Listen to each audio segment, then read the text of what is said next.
नमस्कार, मैं टेट पर आपका स्वागत है। आज के क्लास में झारखंड के इतिहास पर बात करने वाले हैं। इससे पहले झारखंड के इतिहास का एक क्लास हो चुका है। आज दूसरा वीडियो आएगा और इसके बाद झारखंड के इतिहास का एक और वीडियो आएगा और 3 वीडियो में पूरे झारखंड के इतिहास को समाप्त कर दिया जाएगा। आइए क्लास की शुरुआत करते हैं।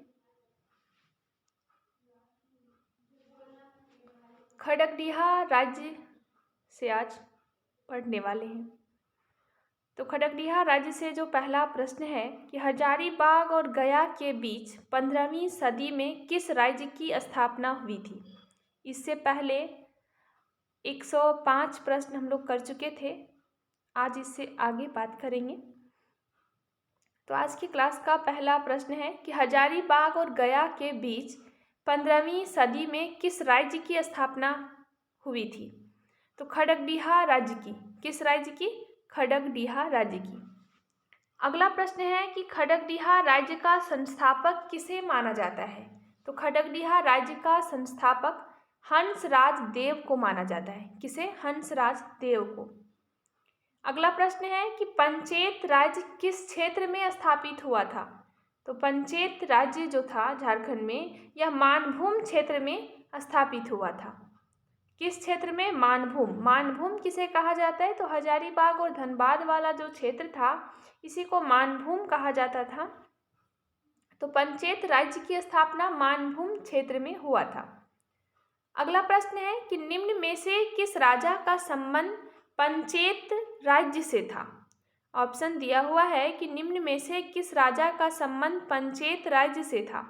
ऑप्शन ए लिखा हुआ है अमित लाल, ऑप्शन बी लिखा हुआ है अनीत लाल, ऑप्शन सी सुनीत लाल और ऑप्शन डी मोहित लाल। तो इनमें से जो ऑप्शन बी में लिखा हुआ है अनीत लाल, इनका संबंध पंचेत राज्य से था। किस राजा का संबंध पंचेत राज्य से था? तो अनीत लाल से। ध्यान रखिएगा, अमित नहीं है, अनीत लाल है। अगला प्रश्न है कि पंचेत राज्य का चिन्ह क्या था। यहाँ ऑप्शन दिया हुआ है कपिला गाय की पूंछ, शेर, बाघ, घोड़ा। तो पंचेत राज्य का जो चिन्ह था वह कपिला गाय की पूंछ था। क्या था चिन्ह? कपिला गाय की पूंछ। तो इसका सही आंसर हो जाएगा ऑप्शन ए। अगला प्रश्न है कि निम्न में से किस स्थान पर सिंह वंश का प्रभुत्व था। निम्न में से किस स्थान पर सिंह वंश का प्रभुत्व था। तो सिंहभूम। किस स्थान पर? सिंहभूम क्षेत्र में सिंह वंश का शासन चल रहा था। अगला प्रश्न है कि निम्न में से किसने सिंहभूम को पोढ़ाट के सिंह राजाओं की भूमि कहा था। कह रहा है कि निम्न में से किसने सिंहभूम को पोढ़ाट के सिंह राजाओं की भूमि कहा था। ऑप्शन दिया हुआ है John Dalton, W Hunter, Cunningham और डीएन मजूमदार। तो इसका सही आंसर हो जाएगा डब्ल्यू हंटर। इनका कहना था, इन्होंने कहा था कि सिंहभूम क्या है कि पोढ़ाट के सिंह राजाओं की भूमि है सिंहभूम। अगला प्रश्न है कि सिंहभूम सरायकेला खरसावां अगला प्रश्न है Singhbhum Seraikela Kharsawan through the ages पुस्तक के लेखक कौन हैं। तो इसके लेखक हैं नारायण सिंह। इसका सही आंसर हो जाएगा ऑप्शन बी नारायण सिंह। अगला प्रश्न है कि पोढ़ाट राज्य के संस्थापक कौन थे। तो पोढ़ाट राज्य के संस्थापक काशीनाथ सिंह थे। कौन? काशीनाथ सिंह। अगला प्रश्न है कि किस सिंह वंशीय शासक ने पोरा देवी को अपने राज्य की अधिष्ठात्री देवी के रूप में स्थापित किया था। किस सिंह वंशीय शासक ने पोरा देवी को अपने राज्य की अधिष्ठात्री देवी के रूप में स्थापित किया था। इसका आंसर हो जाएगा अच्युत सिंह ने। अगला प्रश्न है कि किस सिंह वंशीय शासक के अत्याचार के फलस्वरूप भूया विद्रोह शुरू हुआ था। जो भूया विद्रोह शुरू हुआ था यह किस सिंह वंशीय शासक के अत्याचार के फलस्वरूप हुआ था। तो जगन्नाथ सिंह। किसके अत्याचार के फलस्वरूप हुआ था यह विद्रोह? तो जगन्नाथ सिंह के अत्याचार के फलस्वरूप। अगला प्रश्न है कि निम्न में से किस राजवंश को नरबली प्रथा का समर्थक माना जाता है।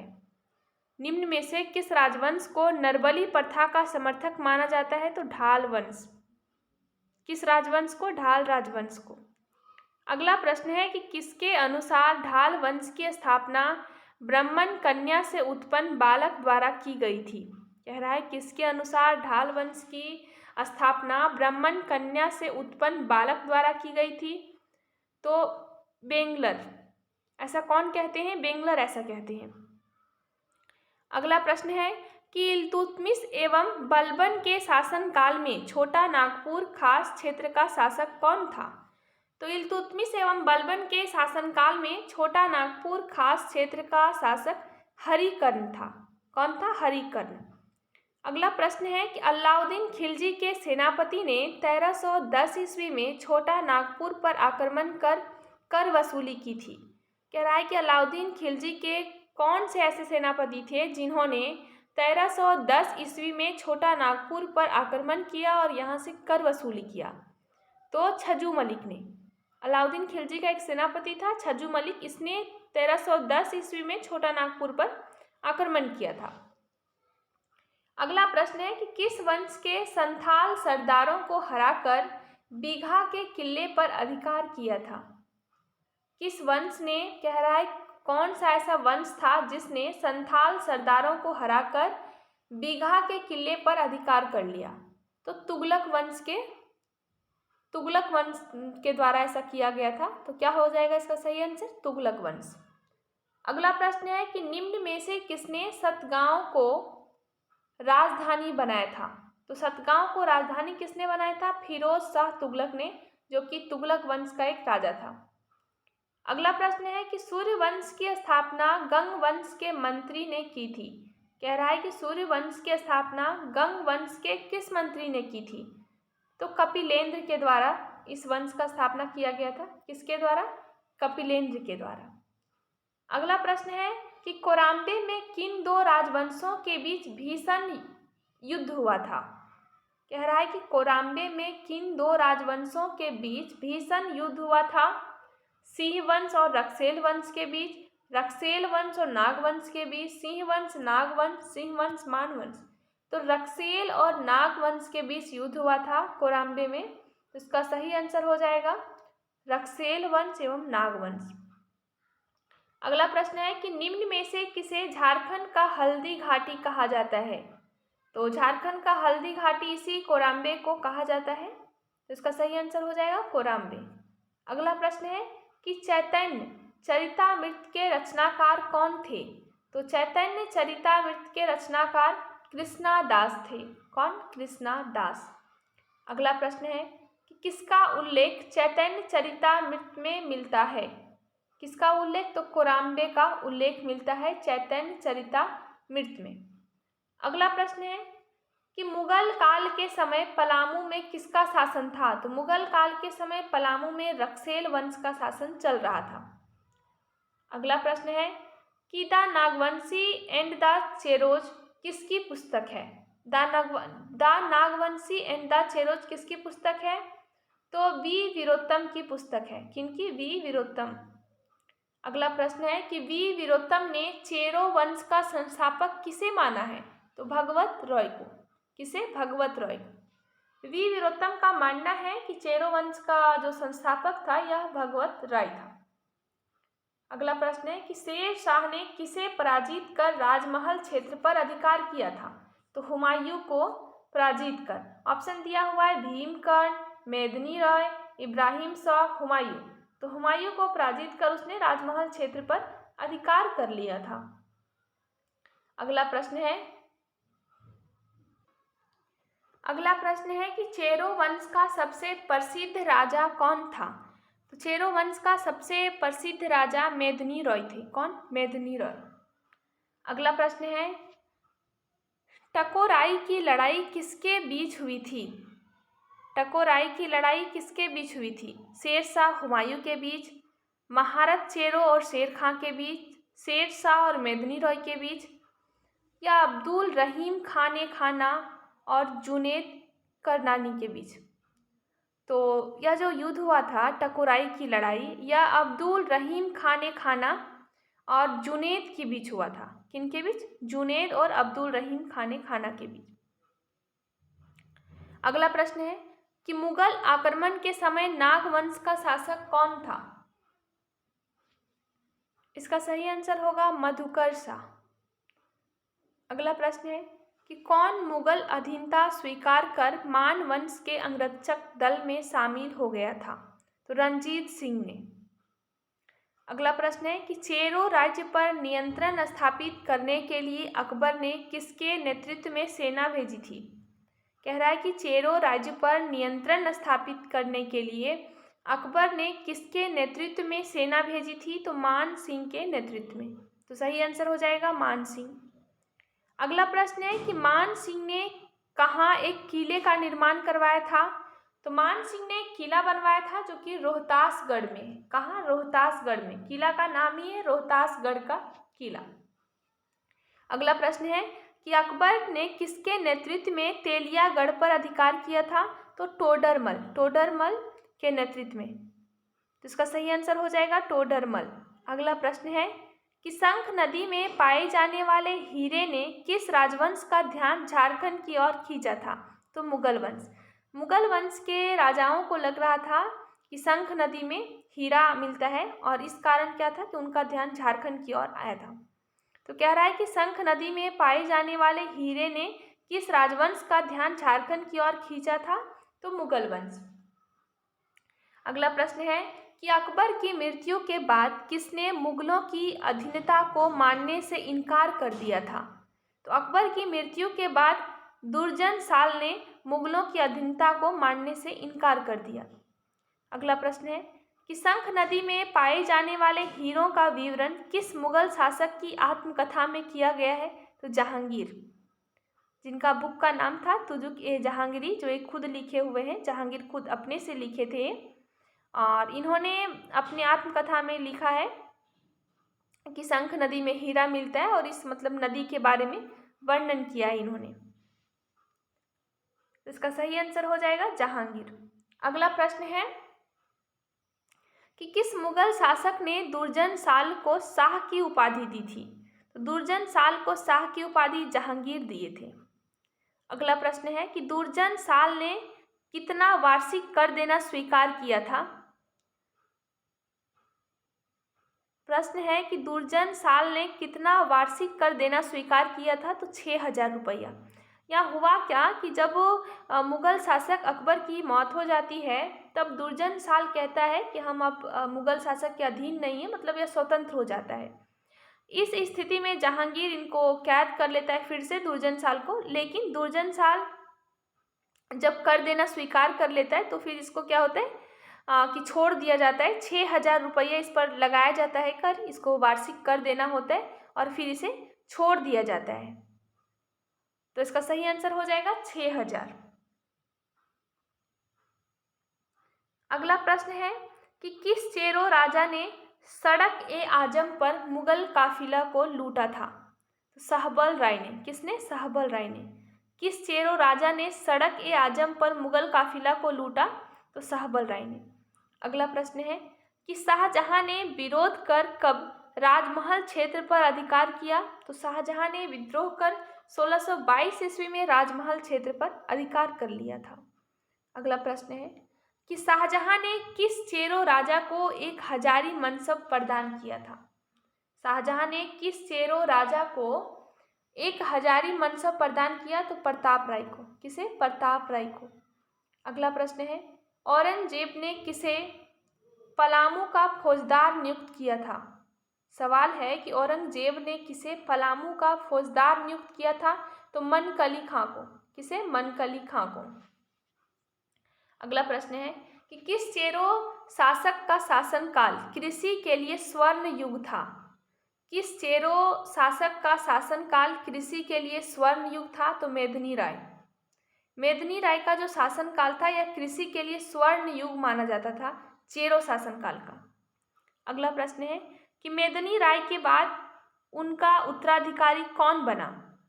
तो मेदिनी राय के बाद उनका उत्तराधिकारी रुद्र राय बना। कौन? रुद्र राय। अगला प्रश्न है कि किस शासक ने चुटिया का राम मंदिर बनवाया था? तो रघुनाथ शाह ने। नाम भी है रघुनाथ, मंदिर भी बनवाए थे राम मंदिर। अगला प्रश्न है कि किस किले में प्रसिद्ध नागपुरी दरवाजा स्थित है? तो पलामू किला में। यह दरवाजा बहुत ही सुंदर है। तो कह रहा है कि किस किले में प्रसिद्ध नागपुरी दरवाजा स्थित है? तो पलामू किला में। अगला प्रश्न है कि मुगलों ने कहाँ एक शाही टकसाल स्थापित की थी? तो राजमहल में। मुगलों ने कहाँ एक शाही टकसाल स्थापित की थी? तो राजमहल क्षेत्र में, राजमहल में ही। कुंडा राज्य की स्थापना किसने की थी? तो कुंडा राज्य की स्थापना राम सिंह के द्वारा किया गया था। तो इसका सही आंसर हो जाएगा ऑप्शन बी, राम सिंह। अगला प्रश्न है कि किस शासक ने रामगढ़ राज्य की राजधानी बादाम से रामगढ़ स्थानांतरित कर दी थी? कह रहा है कि किस शासक ने रामगढ़ राज्य की राजधानी बादाम से रामगढ़ स्थानांतरित कर दी थी? तो दलेल सिंह ने। किसने? दलेल सिंह ने। अगला प्रश्न है कि किस मुगल सेनापति द्वारा 1641 ईस्वी में पलामू पर आक्रमण किया गया था? किस मुगल सेनापति द्वारा 1641 ईस्वी में पलामू पर आक्रमण किया गया था? तो शाइस्ता खां के द्वारा। किसके द्वारा? शाइस्ता खां के द्वारा। अगला प्रश्न है कि निम्न में से किस शासक ने मुगलों को कर देना बंद कर दिया था? तो यदुनाथ शाह ने। निम्न में से दिया हुआ है, देखिए एनी शाह ऑप्शन है, राम शाह है, जगन्नाथ शाह है, यदुनाथ शाह है। तो यदुनाथ शाह ने। अगला प्रश्न है कि 1734 ईस्वी में अलीवर्दी खां ने कहाँ आक्रमण किया था? तो अलीवर्दी खां ने 1734 में झारखंड में आक्रमण किया। और कहाँ? तो चतरा में। तो सही आंसर हो जाएगा चतरा। अगला प्रश्न है कि किस नागवंशी शासक के शासनकाल में मराठों का प्रथम आक्रमण झारखंड पर हुआ था? तो उदय शाह। किस नागवंशी शासक के शासनकाल में मराठों का प्रथम आक्रमण झारखंड पर हुआ था? तो उदय शाह के शासनकाल में। अगला प्रश्न है कि किस नागवंशी शासक के शासनकाल में अंग्रेजों का झारखंड में पहली बार प्रयोग हुआ था? तो दर्पनाथ शाह। जिस समय नागवंशी राजा थे उसी समय अंग्रेजों का झारखंड में पहली बार प्रवेश हुआ। अगला प्रश्न है कि हिदायत अली खां ने किस शहर को अपनी राजधानी बनाया था? तो हिदायत अली खां ने हुसैनाबाद को अपनी राजधानी बनाया था। किसे? हुसैनाबाद को। अगला प्रश्न है कि 1748 से 50 में मराठों ने राजमहल क्षेत्र में लूटपाट की थी, जिसका नेतृत्व कौन कर रहा था? तो मीर हबीब। कौन? मीर हबीब। अगला प्रश्न है कि किस नागवंशी शासक ने मराठों के आतंक से मुक्ति के लिए अंग्रेजों से सहयोग लिया था? तो दीपनाथ शाह। कौन? दीपनाथ शाह ने। अगला प्रश्न है कि बंगाल के नायब नवाब ने राजमहल की किलेबंदी कब करवाई थी? तो 1712 में। अगला प्रश्न है कि 6 राज्य की राजधानी कहाँ थी? तो बीघा। 6 राज्य की जो राजधानी थी वह बीघा थी। अगला प्रश्न है कि 1620 ईस्वी में किसने स्वतंत्र सरायकेला राज्य की स्थापना की थी? तो विक्रम सिंह ने। 1620 में ही सरायकेला राज्य की स्थापना की थी विक्रम सिंह ने। अगला प्रश्न है कि झारखंड में ईस्ट इंडिया कंपनी का पदार्पण कितना में हुआ था? यानी कि झारखंड में ईस्ट इंडिया कंपनी का आगमन कब हुआ था? तो 1667 ईस्वी में, यानी कि 1767 में। अगला प्रश्न है कि कंपनी ने किसके नेतृत्व में सेना को सिंहभूम पर आक्रमण करने के लिए भेजा था? इसका सही आंसर हो जाएगा फर्ग्यूसन को। अगला प्रश्न है कि कंपनी ने जगन्नाथ ढाल को अपदस्थ कर किसे शासक नियुक्त किया था? तो नीमू ढाल को। किसे? जगन्नाथ ढाल को हटा के नीमू ढाल को राजा बना दिया, जिस कारण विरोध हुआ था, ढाल विद्रोह। अगला प्रश्न है कि अंग्रेज अधिकारी फॉरबिस एवं पोढ़ाट के राजा के मध्य संधि कब हुई थी? तो 1773 ईस्वी में, 1773 में। अगला प्रश्न है कि 1773 ईस्वी में कंपनी ने छोटा नागपुर, खास, पलामू तथा रामगढ़ को एकीकृत करके जिला बनाकर उसकी व्यवस्था का भार किसे सौंपा? तो जैकब को। किसे? जैकब को। अगला प्रश्न है कि कंपनी ने कब सरायकेला को राजस्व राज्य घोषणा कर दिया था? तो 1899 में, यानी कि 1899 ईस्वी में सरायकेला को राजस्व राज्य घोषित कर दिया था। अगला प्रश्न है कि किसने 1763 ईस्वी में मीर कासिम को पराजित कर अंतिम रूप से राजमहल क्षेत्र पर अंग्रेजों का अधिकार स्थापित करा दिया। कह रहा है कि किसने 1763 ईस्वी में मीर कासिम को पराजित कर अंतिम रूप से राजमहल क्षेत्र पर अंग्रेजों का अधिकार स्थापित करा दिया। तो मेजर एडम्स का। किनका? मेजर एडम्स का। अगला प्रश्न है, मुगल बादशाह शाह आलम ने कितना लाख वार्षिक में अंग्रेजों को बिहार, बंगाल एवं उड़ीसा की दीवानी दे दी थी? तो 26 लाख वार्षिक में। कितना? 26 लाख वार्षिक में। अगला प्रश्न है कि तमाड़ विद्रोह किस जनजाति से संबंधित था? तो तमाड़ विद्रोह उरांव जनजाति से संबंधित था।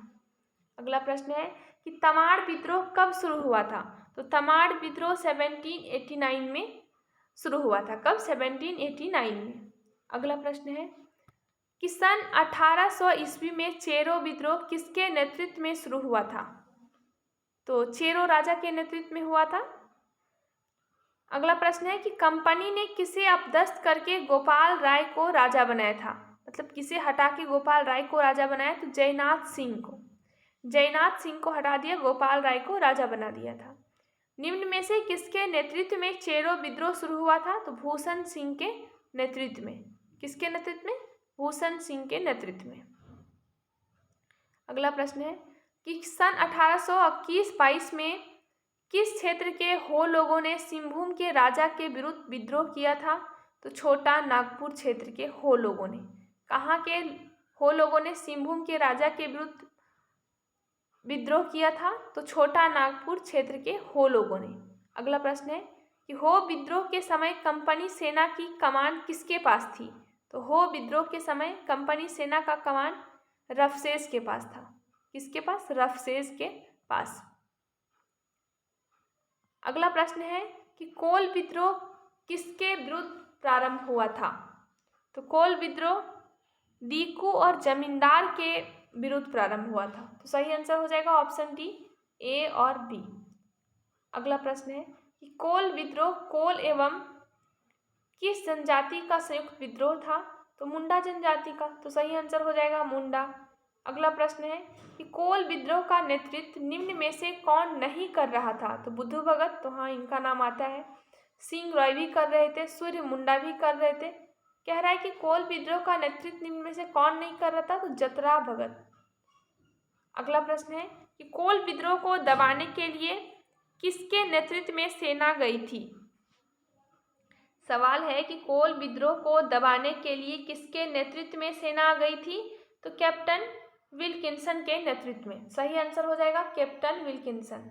अगला प्रश्न है कि कोल विद्रोह के परिणाम स्वरूप कंपनी ने निम्न में से कौन सा कानून बनाया था? तो कोल विद्रोह के परिणाम स्वरूप कंपनी ने कौन सा कानून बनाया था? तो रेगुलेशन। कौन सा कानून बनाया? तो रेगुलेशन 13।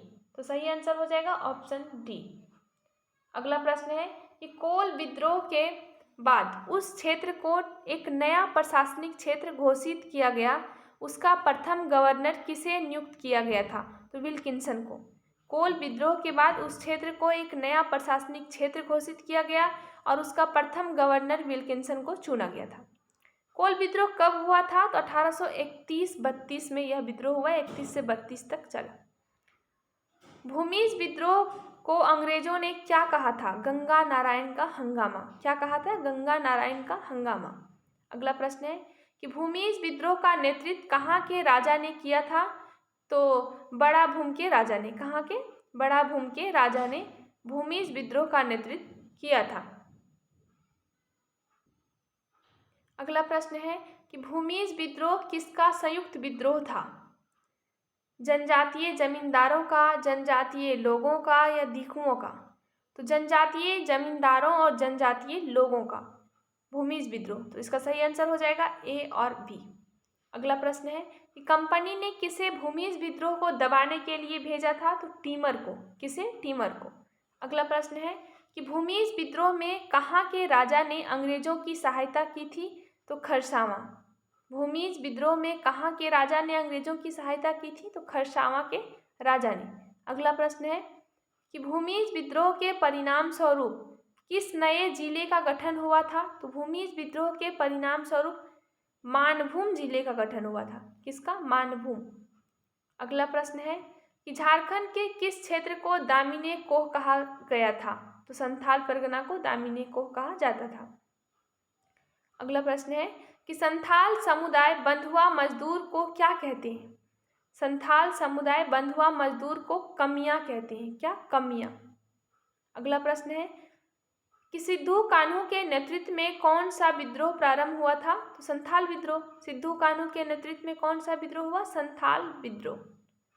अगला प्रश्न है कि निम्न में से किस विद्रोह का नारा था करो या मरो अंग्रेजों हमारी माटी छोड़ो? तो संथाल विद्रोह का नारा था। किस विद्रोह का? संथाल विद्रोह का। अगला प्रश्न है कि सिंधु एवं कान्हू को कहाँ पर फांसी दी गई थी? तो बरहेट में, जो कि दुमका में, यहीं इनको फांसी दे दिया गया था। संथाल विद्रोह के परिणाम स्वरूप कब विधिवत संथाल परगना जिले की स्थापना हुई? तो 30 नवंबर 1856 ईस्वी को। कब? 1856 ईस्वी को।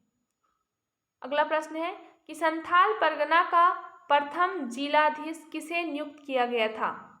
तो एस्ली एडेन को। किसे? एस्ली एडेन को संथाल परगना का प्रथम जिलाधीश नियुक्त किया गया था। अगला प्रश्न है कि प्रतिवर्ष हूल अथवा संथाल विप्लव दिवस कब मनाया जाता है? तो 30 जून को। प्रतिवर्ष हूल दिवस कब मनाया जाता है? 30 जून को। तो आज के क्लास में इतना ही, फिर मिलते हैं अगले क्लास में। Thank you.